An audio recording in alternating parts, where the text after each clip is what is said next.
kami.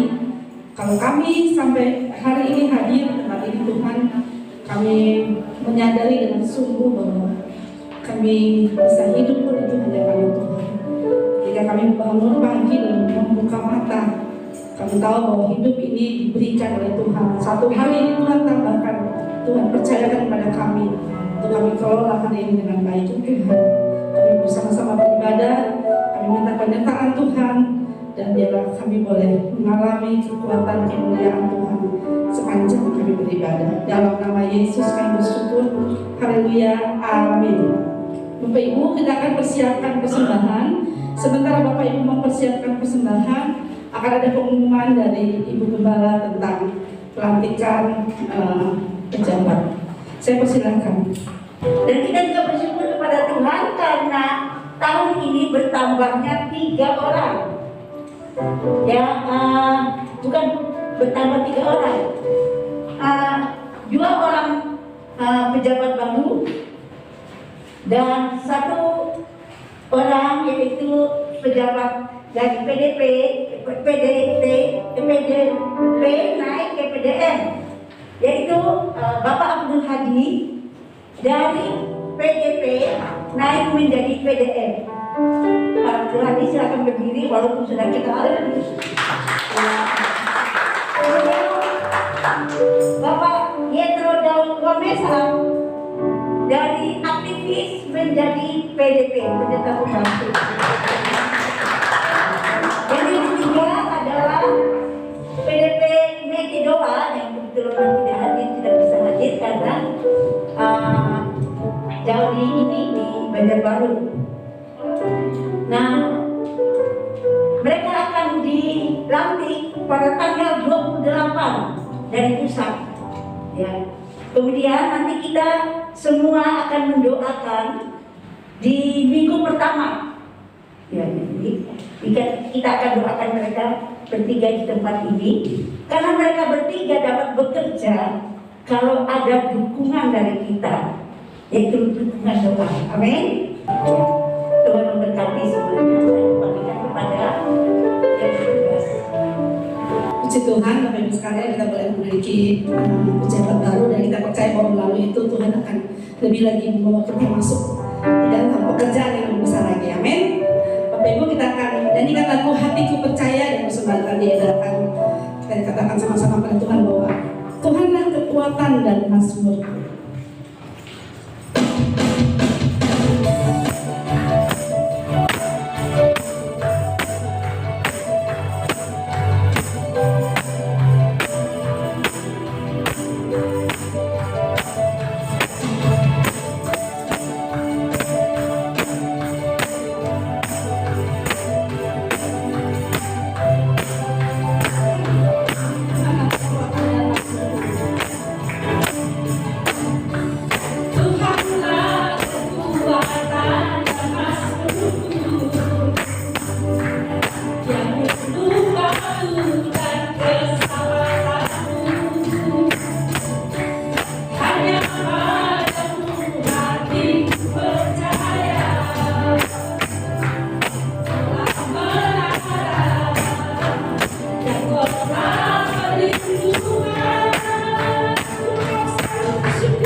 kami. Itu sebabnya kami mau bersyukur kepada-Mu Tuhan. Ku mau selalu bersyukur buat cinta-Mu padaku, takkan pernah berulang. Hatiku percaya walau bumi bergoncang, gunung-gunung beranjak, namun kasih setiamu tak pergi selalu. Ku mau selalu bersyukur buat cinta-Mu padaku, tak pernah berulang. Hatiku percaya walau bumi bergoncang, gunung-gunung beranjak, namun kasih setiamu tak sekali ku bersyukur. Ku mau selalu bersyukur buat cinta-Mu padaku, takkan pernah berubah. Hatiku percaya walau bumi bergoncang, gunung-gunung beranjak, namun kasih setiamu tak pergi dariku. Kasih setiamu tak sekali kasih setiamu, kasih setiamu tak pergi dariku.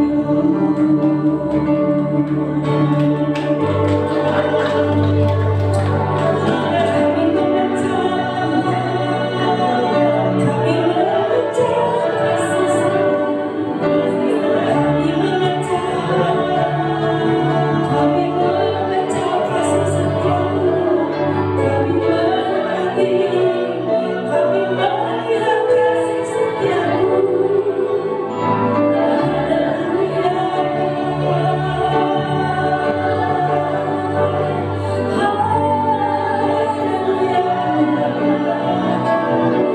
Kasih setiamu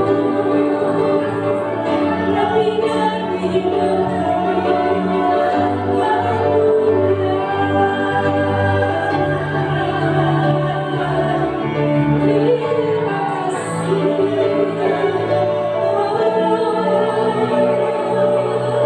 Kami bersyukur, kami bersyukur, oh bersyukur Tuhan. Haleluya,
Jesus.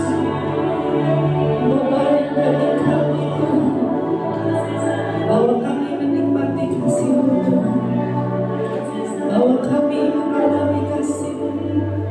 Buka mata kami Tuhan, ya Yesus. Kami datang kepada-Mu Tuhan dengan penuh keberanian, karena kami tahu Kau membuka jalan yang baru dan hidup bagi kami Tuhan. Ya ada masyarakat yang masyarakat yang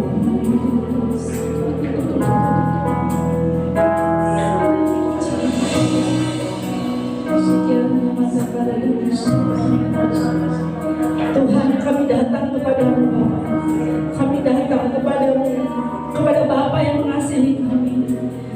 menyembah-Mu Tuhan, kami mengalami Engkau. Hamba berdoa kepada-Mu Tuhan sepanjang hari ini Tuhan. Setiap kami yang belum melihat Engkau, kami boleh melihat Engkau. Firman-Mu berkata setiap kali orang melihat Engkau, mereka boleh menyembah Engkau Tuhan. Kami berdoa bahwa kami mengalami pengalaman yang baru dengan Engkau Tuhan. Kami berdoa terobos hati kami Tuhan. Karena itu kami datang kepada-Mu Bapa, kami datang kepada-Mu. Bapakku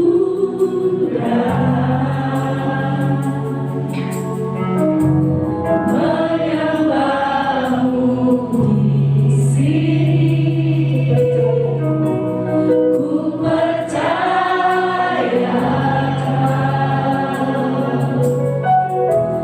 ada bagiku. Katakan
kehadiran-Mu di tengah-tengah kami.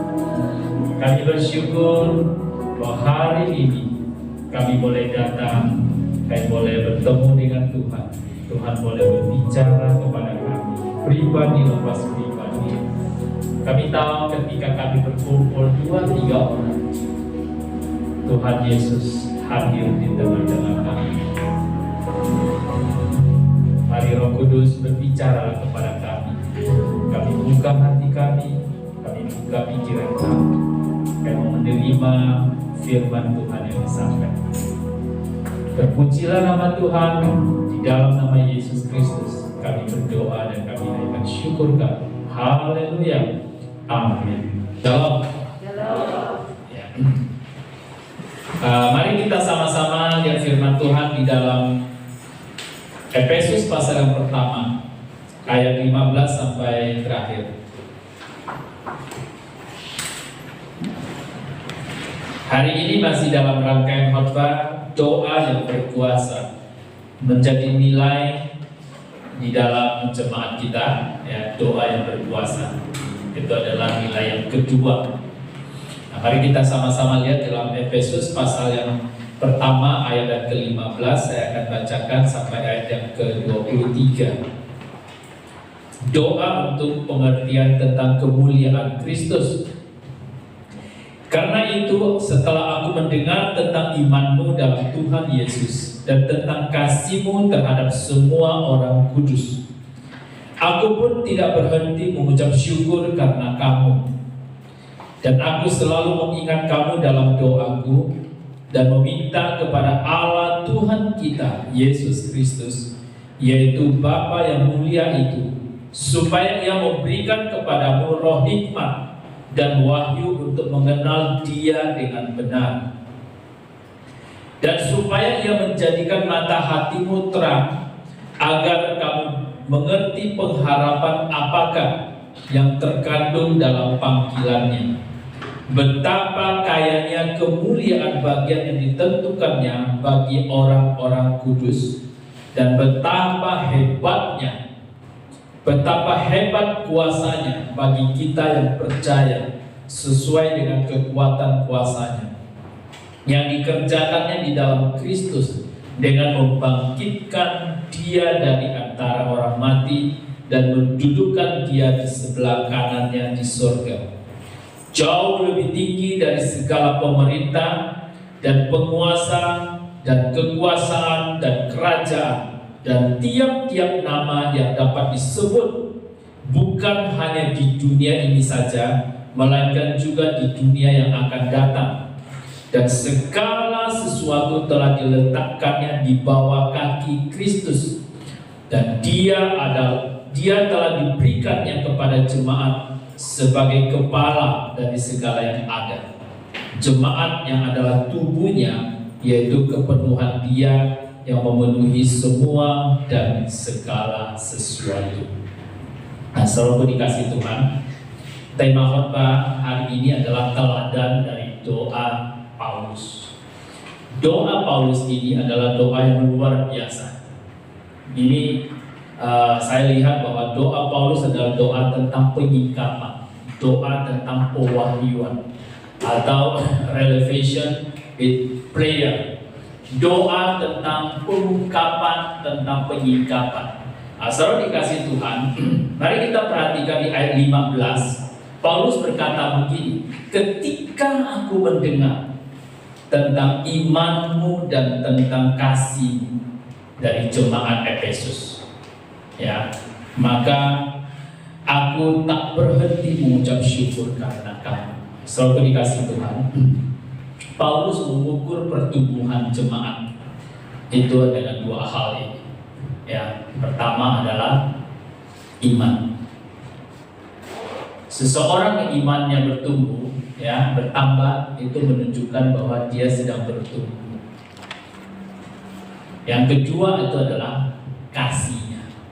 Kasih seseorang bertumbuh, kasih seseorang bertambah-tambah, maka itu menunjukkan bahwa orang ini sedang dalam pertumbuhan. Jadi kalau saudara saya ingin mengukur kedewasaan kita, saudara bisa ukur Iman saya bertambah nggak dari tahun ke tahun?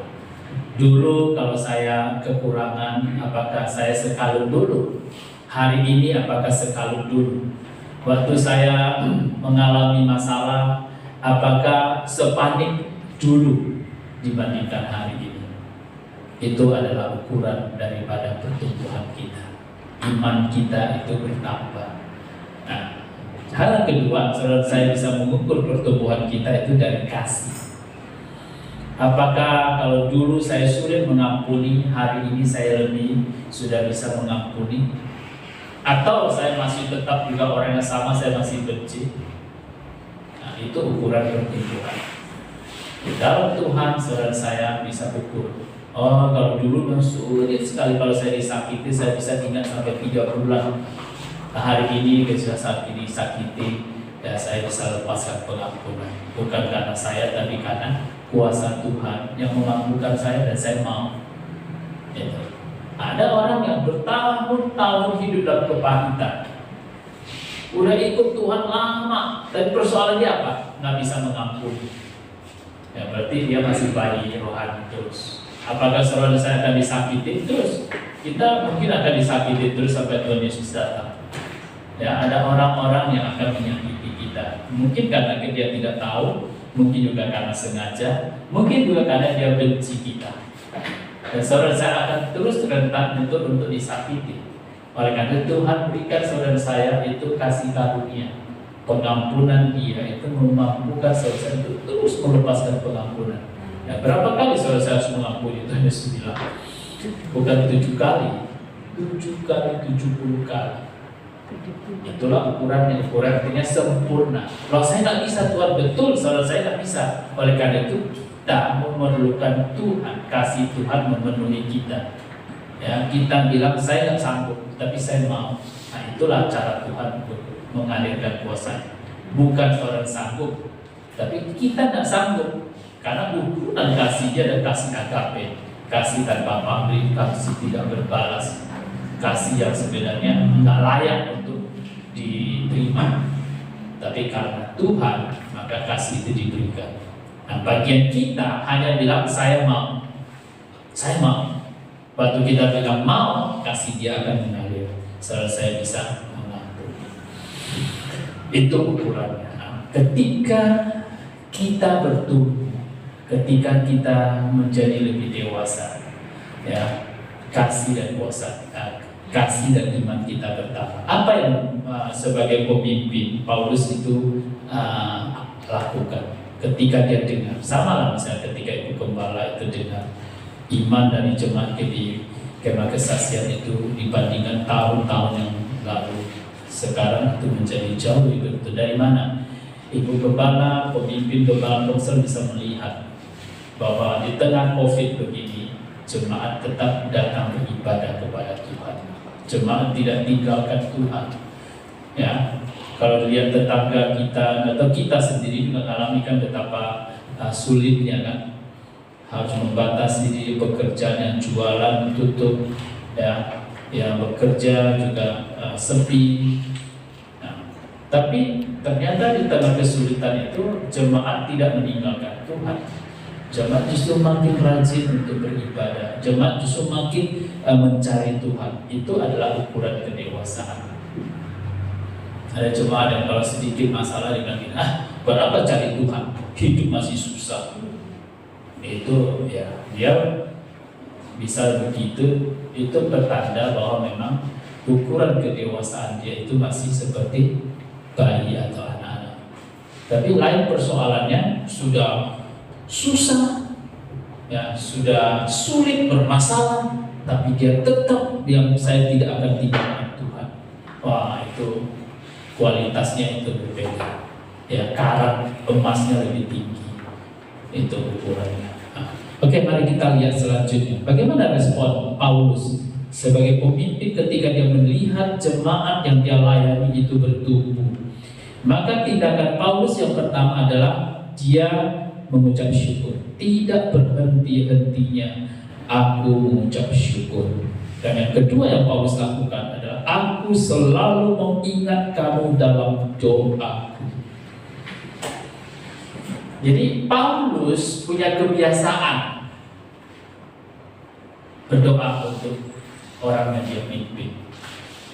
Nah, ini bicara untuk kita yang dipercayakan Tuhan sebagai pemimpin, sebagai gembala, gembala komsel, gembala sidang, gembala jemaat, gembala untuk menggembalakan orang-orang, sebagian orang itu dipercayakan. Paulus punya kebiasaan, dia berdoa untuk orang yang gembalakan. Itu kebiasaannya, bukan satu kali. Tapi kalau dia katakan, aku selalu, kata selalu itu berarti terus-menerus sampai jadi kebiasaan. Seorang pemimpin itu punya kebiasaan mendoakan orang yang dia pimpin.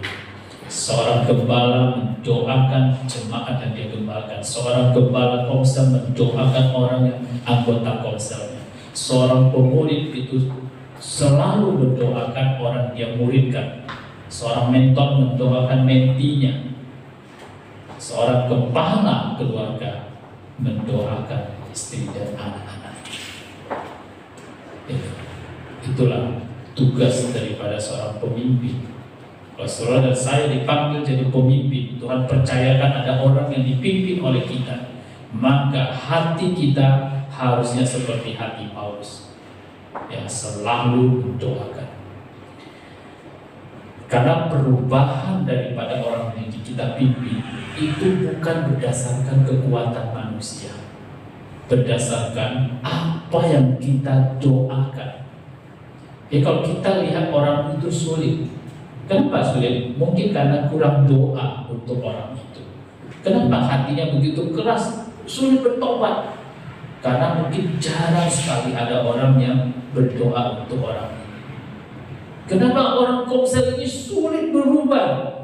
Jangan-jangan pemimpinnya kurang mendoakan anggota yang dia pimpin, sehingga bertubi-tubi itu masalah itu datang dan anggota kita tidak sanggup untuk mengatasinya dengan kekuatan sendiri. Nah, doa pemimpin itu membuat perubahan orang yang doakan. Nah, terus pahami apa yang harus didoakan? Sebagai pemimpin, Paulus mendoakan dua hal. Sebagai gembala, sebagai mentor, sebagai bapak, kita belajar seperti Paulus. Dia mendoakan dua hal. Pertama, di ayat yang ke-17, Paulus berkata, aku meminta kepada Allah Tuhan kita Yesus Kristus, yaitu Bapa yang mulia itu. Apa? Supaya yang pertama, Tuhan memberikan kepadamu roh hikmat dan roh wahyu. Pertama, seorang pemimpin, Paulus berdoa supaya orang yang pimpin itu diberikan roh hikmat dan roh wahyu. Untuk apa? Dikatakan untuk mengenal Tuhan, mengenal Dia dengan benar. Berarti kalau saya ambil kebalikannya, berarti ada orang yang mengenal Allah itu dengan tidak benar. Ada orang yang bertahun-tahun ikut Tuhan, tapi dia nggak kenal Tuhan. Dia nggak kenal sifatnya. Ketika dia mengalami masalah itu, Tuhan sedang mencoba saya, berarti dia nggak kenal Tuhan. Karena Tuhan bilang, aku nggak pernah mencobai manusia. Terus ketika ada sakit penyakit, dia bilang, Tuhan sedang membenci saya, Tuhan membuat saya rendah hati, maka dia kasih saya penyakit terus menerus. Berarti dia kurang mengenal Tuhan. Terus apalagi yang lebih ekstrim lagi, saya berbuat amal soleh, ibadah, persembahan supaya Tuhan mengingat saya kalau saya mati. Dia masih kasih saya kesempatan masuk surga karena perbuatan baik saya di dunia ini. Kan celaka. Ada orang sampai begitu ekstrim, enggak mengenal Allah dengan benar. Gitu.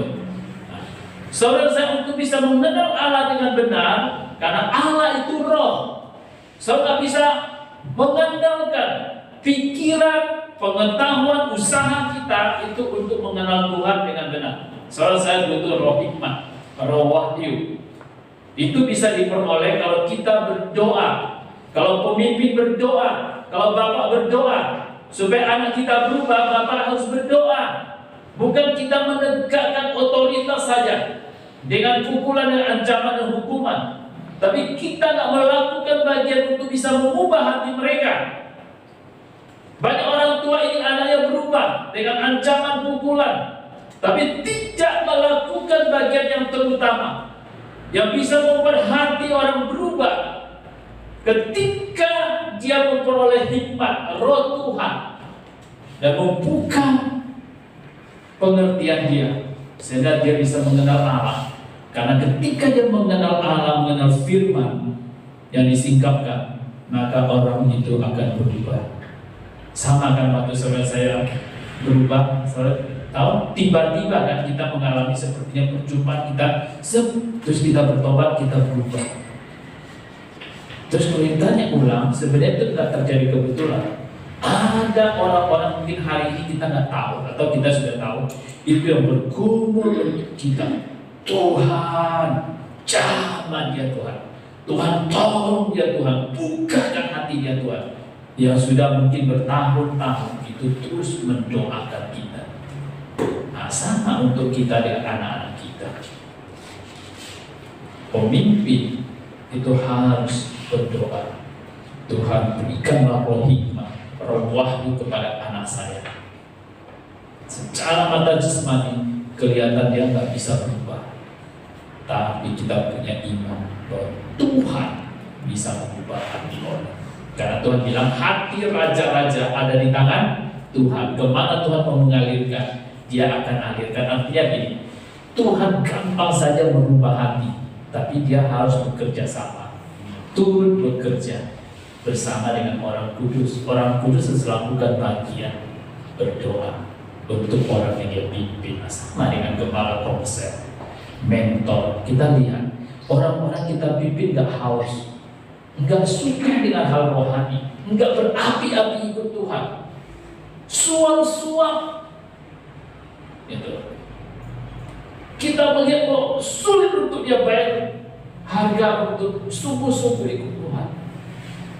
Ketika kita lihat kondisi itu, ya, kita datang kepada Tuhan, kita berdoa, Tuhan berikan roh hikmat dan roh wahyu kepada orang yang saya pimpin, orang yang saya gembalakan, supaya dia bisa mengenal Allah dengan benar.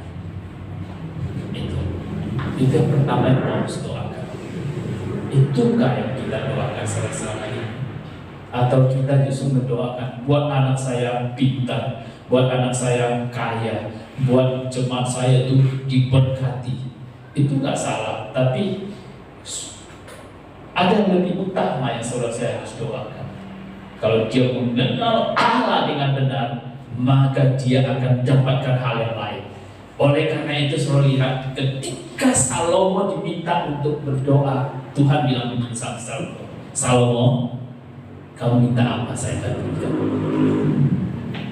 Nah, apa yang Salomo minta? Ternyata Salomo gak meminta kekayaan. Salomo meminta apa? Hikmat. Sama, Paulus juga berdoa supaya roh hikmat.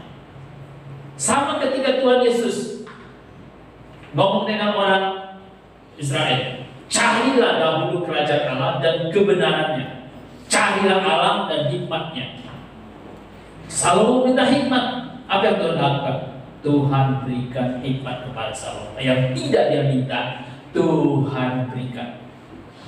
Carilah dahulu kerajaan Allah dan kebenarannya, maka semua akan diberikan kepadamu. Apa yang kamu tidak minta, Tuhan akan berikan kepadamu. Artinya apa? Kalau kamu dapatkan yang terutama, yang benar, kamu dapatkan Tuhan, kamu dapatkan rohnya, kamu dapatkan hatinya, yang kamu tidak minta, dia akan berikan. Itu pertama, selalu dikasih Tuhan. Hal yang kedua, apa yang Paulus doakan? Apa yang saudara saya harus doakan? Doa, isi doa apa yang saudara harus minta? Mari kita lihat di ayat selanjutnya, ayat 18. Pertama, dia minta roh hikmat dan rohani. Kedua, Paulus minta supaya Allah menjadikan mata hatimu terang. Itu yang kedua yang minta. Paulus berdoa supaya jemaat Tuhan mata hatinya terang. Berarti sebaliknya, ada yang mata hatinya gelap. Atau di dalam 2 Korintus bilang ada selubung.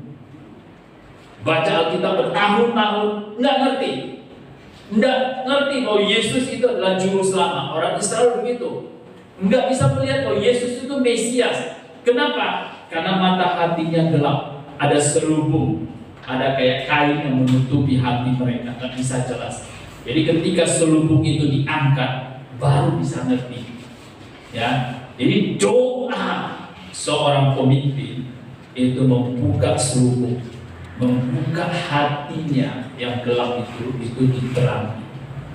Di dalam Mazmur pasal 119 dan 130, ketika firman-Mu tersingkap, maka akan teranglah. Jadi ketika Tuhan menyingkapkan sesuatu, yang disingkap itu bisa firman-Nya, yang bisa disingkap itu juga hati kita. Dan ketika Tuhan membuka hati kita, menerangi mata hati kita, maka akan ada terang. Dan saudara saya akan bisa melihat. Nah, banyak orang tidak bisa melihat, oleh karena itu dia tidak kuat. Kenapa begitu banyak orang meninggalkan Tuhan? Karena dia tidak melihat apa yang ada di dalam panggilan Tuhan. Begitu gampang orang meninggalkan Tuhan, begitu gampang orang tinggalkan Yesus, karena dia tidak melihat bahwa di dalam Yesus begitu hebat kemuliaan panggilan yang Tuhan berikan kepada kita, itu begitu hebat dan begitu mulia. Kita nggak bisa melihat. Kenapa? Karena mata hati kita gelap. Kenapa gelap? Karena nggak dibuka. Siapa yang bisa membuka? Tuhan bisa membuka lewat doa orang-orang yang mengasihi Tuhan. Dan kita juga ketika kita berdoa, Tuhan buka mata hati saya melihat. Oleh karena itu banyak pendoa-pendoa, banyak penulis Alkitab, banyak anak-anak Tuhan itu berdoa, bukalah mataku Tuhan, supaya aku bisa melihat kekayaan firman, supaya aku bisa melihat janji-janji, supaya aku bisa melihat kemuliaan yang Kau sediakan. Nah, ketika Paulus berdoa, dia berdoa supaya jemaat mata hatimu itu terang. Untuk apa ketika mata hati kita terang? Perhatikan ayat selanjutnya, ayat 18. Agar ketika mata hati kita terang, kita bisa mengerti pengharapan apakah terkandung di dalam panggilan Tuhan untuk kita. Banyak orang nggak tahu panggilan Tuhan untuk hidupnya. Banyak orang nggak tahu tujuan hidupnya di dunia ini. Udah umur 60 tahun ditanya, Pak, apa tujuan hidup Bapak? Apa ya? Udah gini aja, hidupin anak besar, nikah, ya sudah kita tua. Bukan sekedar itu Bapak Ibu. Kalau Bapak hidup seperti itu orang yang tidak percaya Tuhan juga hidupnya seperti itu. Malahan mereka mungkin lebih berguna. Mereka mungkin bisa berkarya lebih banyak daripada kalau sekedar itu. Tapi apa yang saya punya? Saudara memiliki Tuhan Yesus. Saudara memiliki Yesus yang memiliki panggilan untuk hidup saudara. Jadi saudara saya tidak diciptakan itu kebetulan lahir, atau kita mungkin mengalami bapak ibu kita itu nggak ingin kita lahir. Mungkin kita lahir karena kecelakaan, bisa. Mungkin kita lahir karena dia diinginkan KB gagal, sehingga akhirnya bapak mama nggak mau punya anak, dia punya anak. Atau yang paling mungkin miris, ada anak-anak lahir karena mungkin dilecehkan, perkosaan lahir, dan bapaknya nggak tahu siapa. Nah, kalaupun ada itu, tapi kalau hari ini orang itu sudah ada di dunia ini, seizin Tuhan dia lahir. Jadi saudara lahir bukan karena kecelakaan, bukan karena tidak diinginkan. Mungkin manusia tidak menginginkan itu, tapi kalau dia bisa hidup dan dia ada hari ini, itu seizin Tuhan. Berarti Tuhan punya rencana untuk hidup. Enggak kebetulan. Kenapa saya lahir di tahun di zaman ini? Kalau saya sebagai tidak lahir di Kamboja, jadi orang Kamboja, jadi orang Vietnam, tapi saya lahir sebagai orang Indonesia karena ada tujuan. Kenapa saya lahir sebagai laki-laki? Karena saya lahir sebagai perempuan, ada tujuan. Kenapa saya sukunya Jawa, sukunya etnisnya Cina, orang Batak, Jawa, Dayak, Manado, Toraja, Irian. Kenapa? Karena Tuhan punya rencana untuk hidup. Jadi nggak ada kebetulan. Tuhan sudah merendah dengan sangat teliti.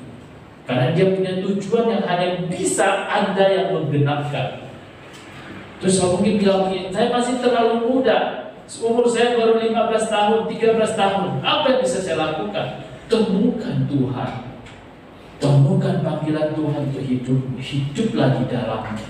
Terus mungkin cuma umur 50 tahun. Lupa hadis ada umur 50 tahun. Apa yang bisa saya lakukan? Masih ada sisa 20 tahun. Sisa 20 tahun itu gunakan untuk mengasihi Tuhan, mencari Tuhan, temukan Tuhan. Sudah 50 tahun saya lewatkan. 20 tahun lagi apa Tuhan?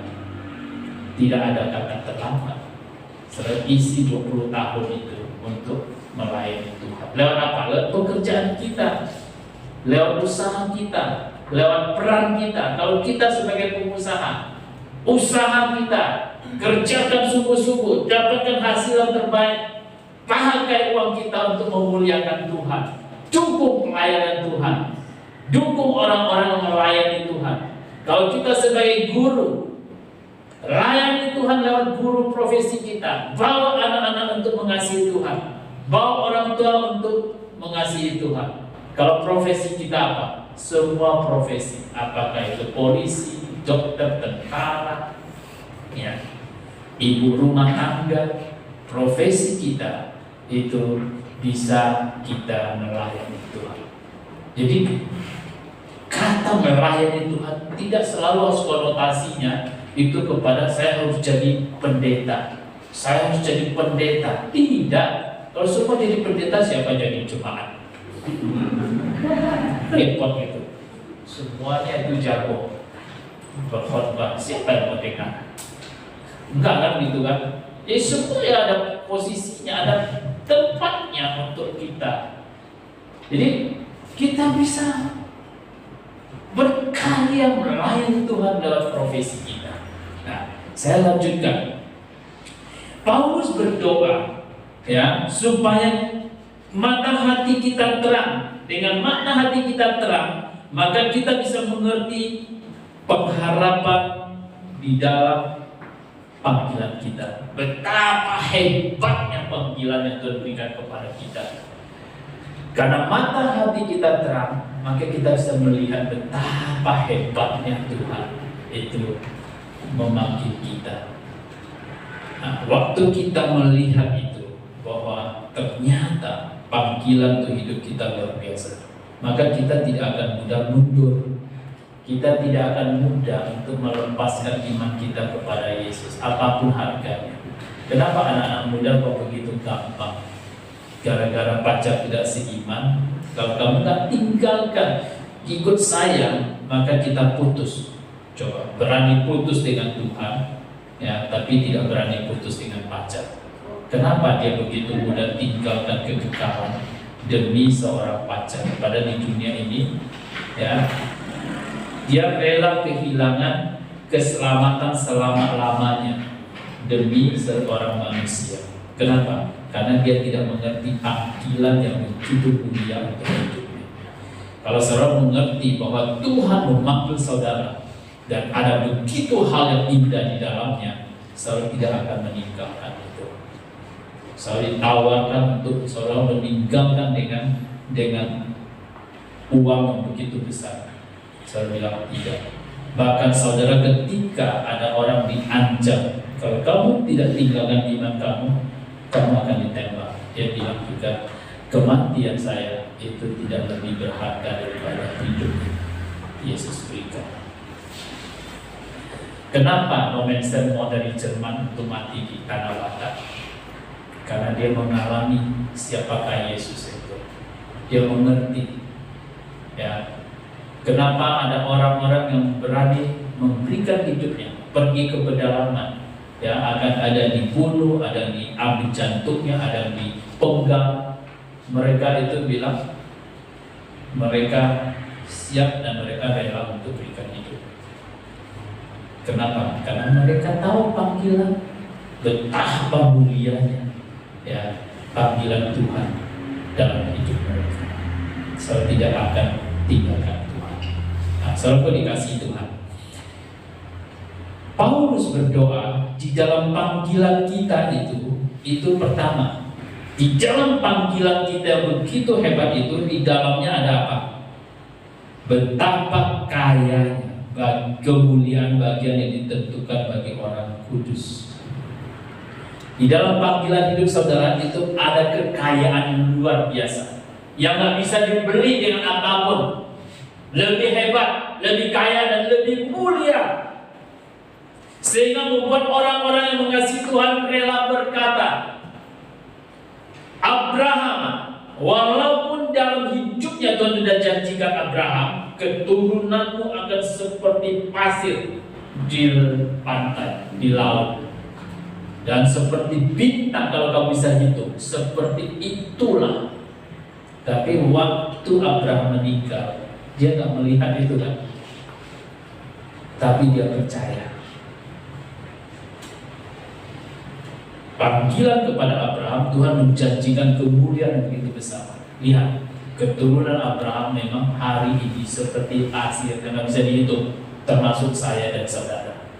Kita adalah keturunan Abraham karena iman. Kita memiliki iman, dan karena kita punya iman, maka kita perhitungkan kita adalah keturunan Abraham. Secara jasmani itu adalah Israel, dan secara jasmani adalah keturunan orang Timur Tengah. Tapi secara rohani semua orang percaya itu adalah keturunan Abraham. Jadi waktu Abraham meninggal dia nggak lihat, tapi dia lihat dengan iman dia. Panggilan yang Tuhan berikan kepada dia itu sangat mulia, sangat kaya. Nah, apalagi selalu dikasih Tuhan. Waktu kita membawa satu orang itu untuk bertobat dan terima Yesus, seluruh surga itu bersukacita, bersorak-sorak karena satu orang yang bertobat. Karena pertobatan satu orang itu, maka Tuhan perhitungkan itu sebagai upah kita. Sebenarnya berapa harga sih harga satu orang yang bertobat? Saya pernah bertanya, kalau ada satu orang bertobat karena hidup kita, apakah karena saudara cerita atau saudara menghidupi hidup yang benar, terus dia lihat saudara, terus dia bilang saya juga ingin, kenapa dia begitu tenang, begitu damai, sukacita, ada masalah tapi mereka gak gerasa gerusu, gak begitu khawatir, hidup kamu kayaknya enak, ada apa sih? Oh, terus dia selidiki, oh ternyata dia orang Kristen, dia punya Yesus. Saya juga ingin, terus dia ingin juga seperti kita, secara mungkin diam-diam kah, secara terang-terangan kah, akhirnya dia percaya Yesus. Nah, karena hidup kita, karena perkataan kita, karena perbuatan kita, orang itu bertobat. Sebenarnya berapa sih nilainya? Nilainya Yesus bilang begini, jika satu orang kehilangan nyawa, ya, apa gimana ayatnya tadi? Ayatnya di dalam Matius bilang begini, apa gunanya seluruh dunia ini jika kamu kehilangan nyawa? Jadi Tuhan Yesus mau ngasih tahu bersama kita begini, seluruh isi dunia kalau dikumpulkan, harganya itu nggak lebih penting daripada nyawa kita. Bagi Tuhan, Nyawa satu orang itu selamat bagi dia, itu seluruh dunia itu tidak bisa dibandingkan dengan nyawa satu orang itu. Di waktu saudara saya membawa satu orang untuk mengenal Yesus dan diselamatkan, saudara mendapat upah seperti melebihi satu dunia ini harganya. Dan upah itu kita kumpulkan di surga. Di surga kita punya bank. Maksudnya Tuhan punya bank untuk menampung apa yang kita lakukan di dunia ini. Dan kita akan mendapatkan upah nanti waktu di kekekalan. Semua kita yang percaya Yesus, kita akan masuk surga. Tapi di surga itu punya kemuliaan tempat yang berbeda. Ada orang yang lebih mulia. Seperti di dunia ini ada orang yang lebih mulia. Di dunia ini kalau kita lihat lebih mulia mungkin dalam status dia, mungkin di dalam kebahagiaan dia, mungkin kedekatan dia itu dengan presiden. Ada orang yang ring presiden sangat dekat, ada di ring 2, ada ring 3, ada ring kita mungkin ringnya itu ke 100 kali. Kenal tapi dia tak kenal kita. Tapi kita warga negara Indonesia diakui. Kita warga negara kerajaan surga, masuk surga, masuk. Tapi kemuliaan yang kita dapatkan itu berbeda. Ada orang yang begitu mulia di surga. Nah, saya sampai hari ini belum terlalu tahu apa itu ukurannya. Ya, tapi yang benar begitu, kok ada mahkota yang berbeda. Ya, tapi bentuknya bagaimana juga kita masih belum terlalu tahu. Kemuliaan yang berbeda bentuknya seperti apa? Yang jelas bahwa kalau saya lihat ukuran kemuliaan di dunia ini adalah kalau dia bilang dia lebih mulia, berarti di dalam hal kedekatan dia dengan presiden, dengan penguasa, dia bisa sangat dekat. Dia bisa jalan sama dengan presiden, apalagi bisa makan bersama presiden. Ya, kita bisa bilang orang ini itu orang yang sangat mulia, sangat terhormat. Kenapa? Bisa duduk makan dengan presiden. Itu. Kalau kita presiden datang baca masjid, kita jauh-jauh ini kan kibar bendera waktu kecil. Presiden mah gak kenal kita, tapi kita tahu Pak Jokowi gitu, seakan-akan kita itu kenal betul gitu dengan dia gak kenal kita. Kemuliaan kita, ada orang yang duduk di samping Pak Presiden, dia lebih mulia dalam hal kedudukannya. Nah, waktu kita di kekekalan, ya kemuliaan kita berbeda. Kalau nggak berbeda, nggak adil dong Tuhan. Ada orang yang pergi ke Afrika mati karena Tuhan. Masa sama dengan kita duduk-duduk di gereja sampai tua? Coba pikirkan. Beda. Kalau begitu kan nggak adil dong Tuhan. Justru Tuhan adil adalah Dia memberikan kita kemuliaan yang berbeda. Tapi kita masuk surga bukan karena perbuatan kita upah ini, bukan. Kita dijamin masuk surga karena kita percaya. Tapi kita punya upah. Jadi kalau saya sekarang melayani Tuhan, memberikan hidup untuk Tuhan, ya persembahan kita, uang kita persembahkan untuk mendukung pekerjaan Tuhan, itu mengumpulkan upah kita, pahala kita. Tapi kalau orang dunia, pahala dipakai untuk supaya tiket masuk surga. Dan kalau kita pahala bukan lagi tiket untuk masuk surga. Pahala itu adalah upah kita karena kesetiaan kita mengasihi Tuhan. Kalau orang dunia, pahala itu dipakai Tuhan, saya sudah berpahala banyak, boleh dong saya masuk surga. Tuhan bilang tak boleh. Karena itu masuk surga bukan pakai pahala, pakai darah Yesus. Jadi waktu kita terima Yesus, kita sudah pasti masuk surga. Tapi saudara saya harus hidup untuk mengumpulkan upah yang banyak di surga, supaya rekening kita di surga itu penuh. Karena kita akan mendapat kemuliaan yang berbeda. Nah, waktu kerajaan 1000 tahun, kan kita orang kudus memerintah bersama Yesus kan? Nah, pertanyaannya, saudara memerintah sebagai gubernur enggak? Atau saudara memerintah sebagai prajurit pegang senjata yang berbaris terus? Atau saudara memerintah sebagai gubernur, sebagai menterinya, sebagai bupati, sebagai camat? Kan pemerintah di kerajaan 1000 tahun. Siapa diperintah? Orang yang tidak percaya. Karena di kerajaan 1000 tahun belum masuk dalam kekekalan. Ada orang-orang yang diperintah. Siapa yang memerintah? Orang percaya. Nah, masalahnya seorang pemerintah sebagai Allah. Peran apa yang Tuhan akan berikan kepada saudara? Gubernur atau prajurit yang pegang ini berbeda-beda. Ada kemuliaan yang berbeda. Nah, selalu dikasih Tuhan.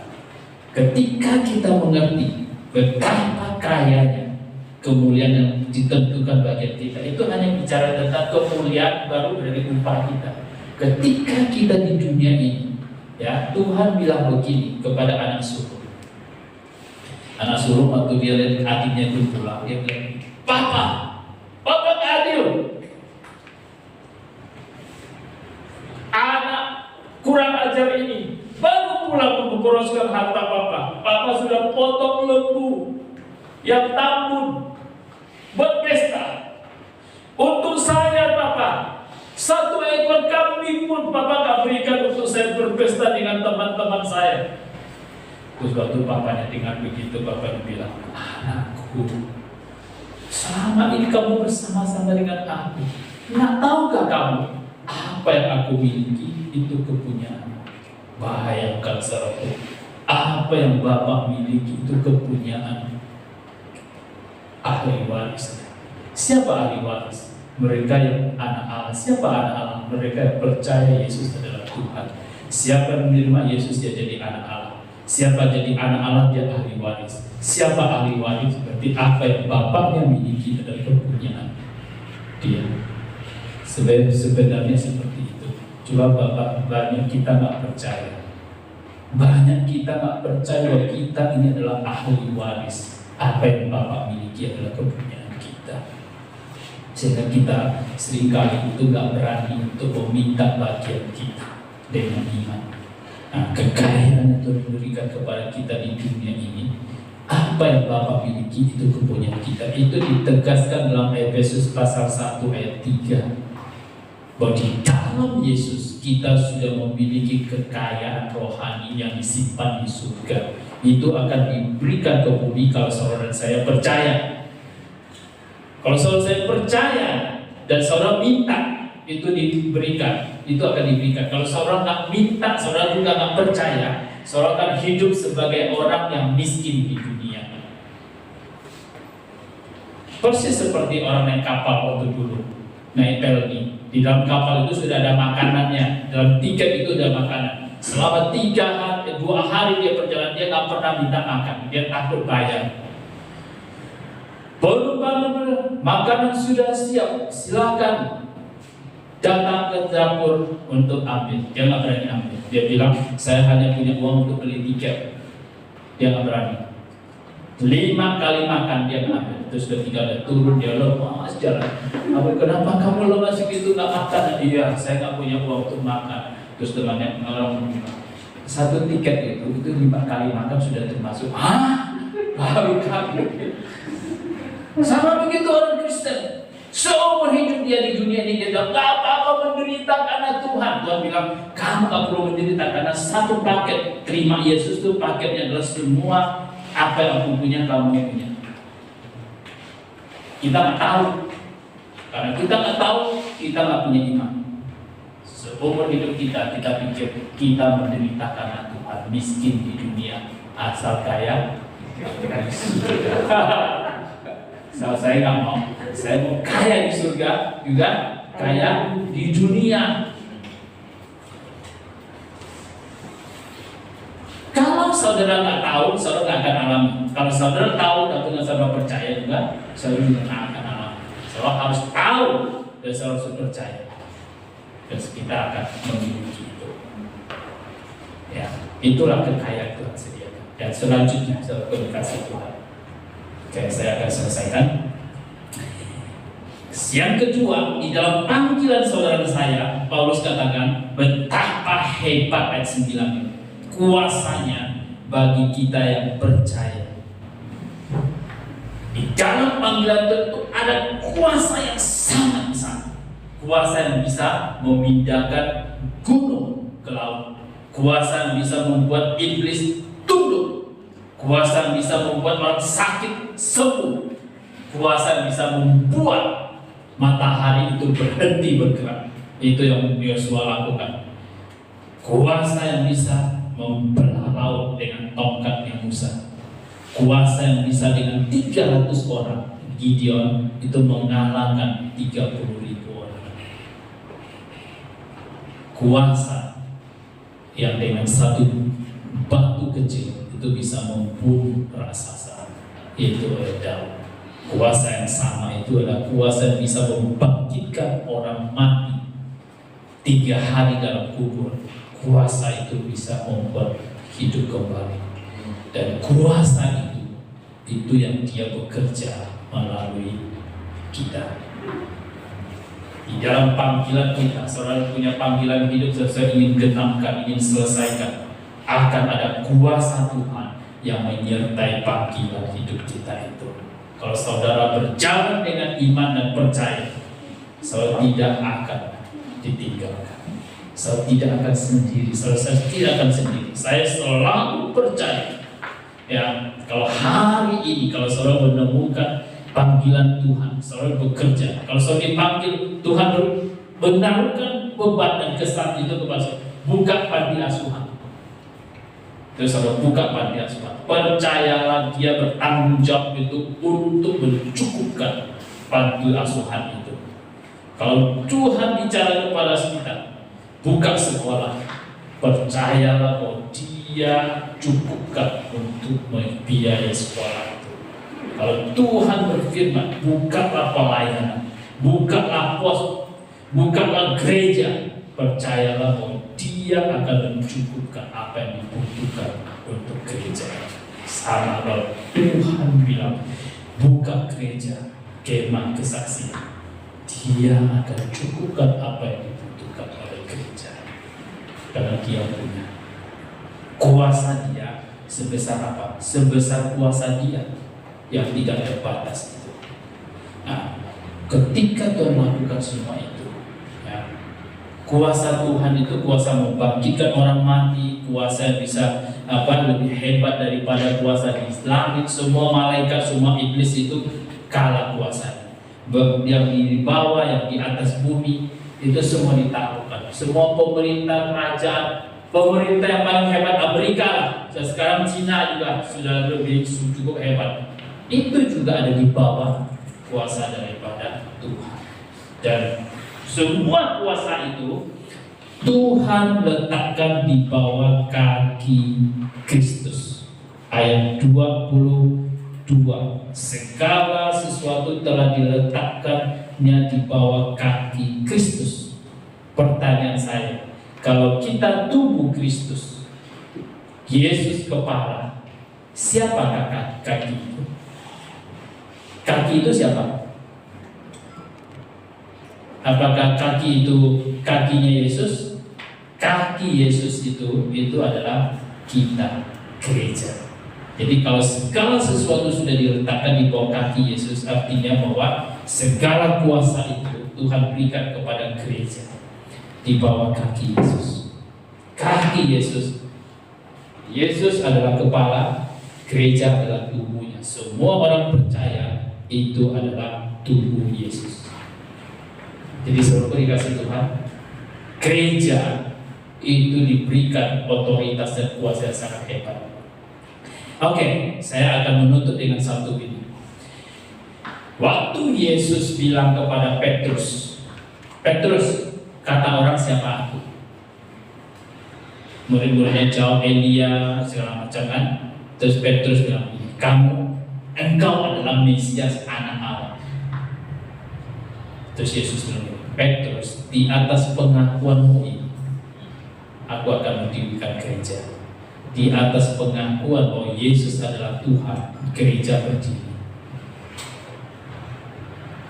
Paulus, Yesus bilang, dan pintu gerbang alam maut. Bahasa Indonesia kan, dan pintu alam maut tidak bisa menguasainya kan. Tapi dalam bahasa Inggris nggak begitu. Bahasa Inggris itu terjemahkan dalam King James itu pintu neraka, pintu Hades, pintu gerbang alam maut tidak bisa menahannya. Ada beda nggak? Ada. Kalau terjemahan bahasa Indonesia, gereja itu kayak diserang, dia bertahan, tapi nggak bisa dikuasai oleh kuasa gelap. Pintu alam maut tidak bisa menguasainya, kan gitu kan? Jadi dia diam, dia bertahan. Ada serangan dia tangkis, ada serangan dia tangkis. Dari atas dia tangkis, dari bawah dia tendang. Itu kalau silat, tangkis, dari bertahan. Hanya di tempat sini. Tapi kalau terjemahannya betul, pintu gerbang alam maut tidak bisa menahannya. Berarti gerejanya yang keluar, gerejanya yang menyerang, iblisnya yang bertahan. Jadi setiap daerah itu ada pintu gerbang untuk diambil, dihancurkan. Karena di peperangan dulu itu kalau bisa hancurkan pintu gerbang, kamu lihat film-film Cina, kan dia pakai gini, itu kan gerobak dikasih balok, apa hancurkan pintunya. Kalau pintunya dobrak, berarti kotanya sebentar lagi akan runtuh. Gereja yang Tuhan mau dirikan itu seperti itu, di mana kalau ada gereja datang, iblis ketakutan karena sebentar lagi pintu gerbang alam maut tidak bisa menahannya. Jadi kalau adik-adik yang SD, SMP, SMA, ketika 2-3 orang berkumpul, Yesus ada kan? Kalian hadir di tempat di sekolah, iblis di tempat itu ketakutan, setan-setan yang ketakutan. Kenapa? Kalau kalian mengerti siapa kalian sebagai gereja, kalian memproklamirkan bahwa kami hadir di sini, kami mengasihi Tuhan, kami berdoa untuk daerah ini, sekolah ini, iblis di setan yang ketakutan. Karena kehadiran 2-3 orang itu menghancurkan penguasa. Pintu gerbangnya sekolah itu di alam maut itu dihancurkan, sehingga terjadilah pertobatan, terjadilah keselamatan, terjadilah kehausan siswa-siswa untuk datang kepada Tuhan. Kalau engkau SMA, kalau engkau kuliah, kalau engkau berkumpul dengan 2 orang, engkau cari orang yang mengasihi Tuhan, engkau mulai bertindak sebagai duta Tuhan, sebagai gereja, maka pintu gerbang alam maut di kampus itu tidak bisa menahan. Dan ada akan pertobatan mahasiswa-mahasiswa, sama dengan ibu-ibu rumah tangga di lingkungan kita. Ketika kita bersekutu 2 orang, maka pintu gerbang alam maut yang menguasai RT itu nggak bisa menahannya, dan akan ada pertobatan, ada kehausan terjadi. Dan itulah gereja, sedahsyat itu gereja.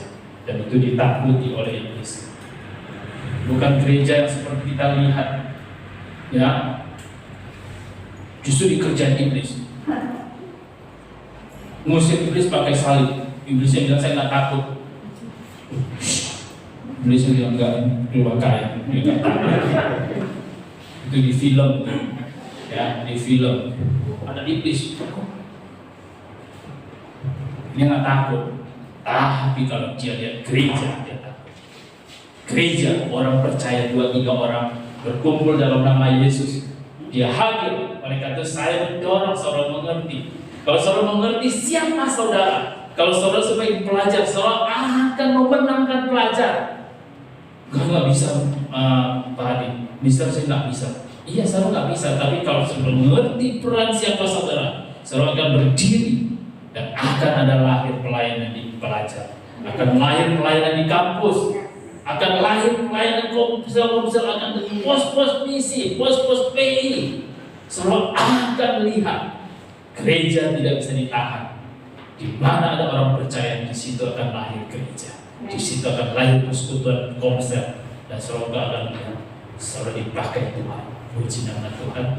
Saya berharap bahwa saudara bisa menangkap ini. Doa Paulus itu doa pewahyuan. Dia menyingkapkan apa yang harus saudara tahu, apa yang Tuhan sediakan di dalam firman-Nya, supaya saudara saya mengalami itu. Mari kita datang kepada Tuhan. Mari kita tundukkan kepala kita. Aku berdoa supaya jemaat Tuhan hari ini, baik yang dari masih muda sampai yang sudah tua berusia, supaya diberikan roh hikmat dan roh wahyu, supaya lewat itu mereka bisa mengenal Allah dengan benar. Dan aku berdoa ya Tuhan, supaya jemaat Tuhan dibukakan mata hatinya sehingga terang, sehingga bisa mengerti hari ini bahwa di dalam panggilan, bahwa mereka ada di dunia ini, ada panggilan Tuhan yang sangat-sangat besar dan sangat mulia. Ada pengharapan yang luar biasa di dalam panggilan itu. Dan buka mata hati kami semuanya untuk melihat betapa kayanya kemuliaan Tuhan sediakan, dan betapa hebat kuasa Tuhan yang bekerja melalui hidup kami, untuk kami boleh menggenapkan, menyelesaikan panggilan Tuhan di atas bumi ini. Kami bukan orang minoritas, walaupun jumlah kami sedikit, tapi kami adalah mayoritas di dalam otoritas dan kuasa. Bahwa pintu-pintu gerbang alam maut yang menguasai tempat demi tempat, ketika ada gereja orang percaya 2-3 orang di situ ada, maka pintu gerbang alam maut itu tidak bisa menahan. Kampus-kampus akan ada kemuliaan Tuhan. Sekolah-sekolah akan ada pujian pengagungan kepada Tuhan. Tempat demi tempat akan ada sorak-sorai. Mereka akan memuliakan Yesus karena ada kehadiran gereja Tuhan yang memiliki otoritas dan kuasa Tuhan. Terima kasih ya Tuhan Yesus. Semoga dikasih Tuhan hari ini. Tuhan bertanya kepada kita semuanya, apakah ada yang lebih indah daripada apa yang Tuhan sediakan? Tuhan memberikan yang terbaik untuk memanggil saudara. Tuhan berikan yang terbaik untuk supaya hidupmu ditebus. Dan Tuhan hari ini bertanya kepada kita semua, maukah kau memberikan hidupmu kepada Tuhan? Maukah kau menjadi alat Tuhan di tempat saudara, di dalam peran saudara, di dalam pekerjaan saudara? Maukah engkau memberikan hidupmu supaya Tuhan bisa memakai hidupmu? Saya percaya bahwa sebagian kita merespon Tuhan ini hidupku, pakai apa? Aku mau menjadi alat Tuhan di sekolah, di kampus, di tempat pekerjaan, di masyarakat. Bahkan sebagian dari kita Tuhan taruh untuk menjadi misioner, untuk menjadi penginjil, untuk membuka tempat-tempat, untuk merintis pelayanan. Tuhan taruh di dalam hati kita semuanya. Karena doa kita, permohonan kita, komitmen kita, Tuhan mendengar itu. Terima kasih Tuhan, terima kasih. Kami ucap syukur ya Tuhan. Kami kembalikan hormat dan puji hanya kepada Tuhan. Di dalam nama Tuhan Yesus kami berdoa. Haleluya. Amin. Berpuji Tuhan, kita diberkati dengan kebenaran firman Tuhan. Hari ini kita tahu bahwa semua yang ada di sini, kita memiliki panggilan. Semua kita memiliki panggilan. Dan panggilan kita yang pertama itu adalah berdoa. Amin. Dengan doa yang ada kuasa Tuhan Yesus di dalamnya, saudara dapat mendobrak pintu alam maut. Saudara dapat mengikat roh-roh kekerasan, roh-roh jahat yang mengikat akan anak-anak kita. Lewat doa.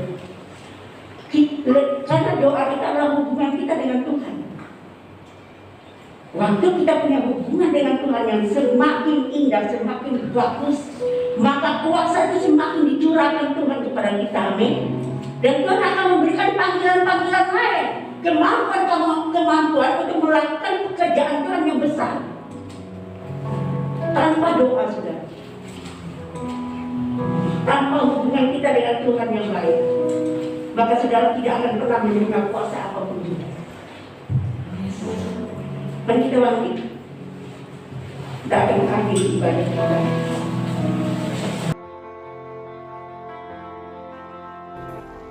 Bapa, kami mengucap syukur dan terima kasih. Hari ini boleh bersekutu bersama-sama dengan Tuhan. Dan bukan hanya hari ini, tapi biarlah persekutuan bersama dengan Tuhan boleh terjadi dalam kehidupan kami setiap waktu ya Tuhan. Kami tahu bahwa kami adalah orang-orang yang diperlengkapi dan dipersiapkan oleh Tuhan untuk melakukan tugas yang Tuhan boleh percayakan. Karena itu Tuhan, setiap apa yang kami kerjakan kami mau supaya menjadi berkat yang luar biasa. Karena itu sebelum kami menyelesaikan tugas ini, kami mengangkat tangan kami di hadapan-Mu untuk menerima berkat daripada Tuhan. Saudaraku yang kasih, angkatlah tanganmu di hadapan Tuhan. Dan terimalah berkat daripada Allah Bapa kita, yang menghadapkan wajahnya kepada kita, dan menyinari kita dengan sinar wajahnya, memberikan kepada kita kasih karunia dan damai sejahtera. Kasih daripada Tuhan kita Yesus Kristus, persekutuan di dalam Roh Kudus, terus menyertai akan kita, membimbing kita, sampai Maranatha Tuhan datang kembali. Tuhan temukan kita sebagai orang-orang yang setia. Di dalam nama Tuhan Yesus, kita ini diberkati, dan kita yang setia, mari kita bersama-sama berkata, amin.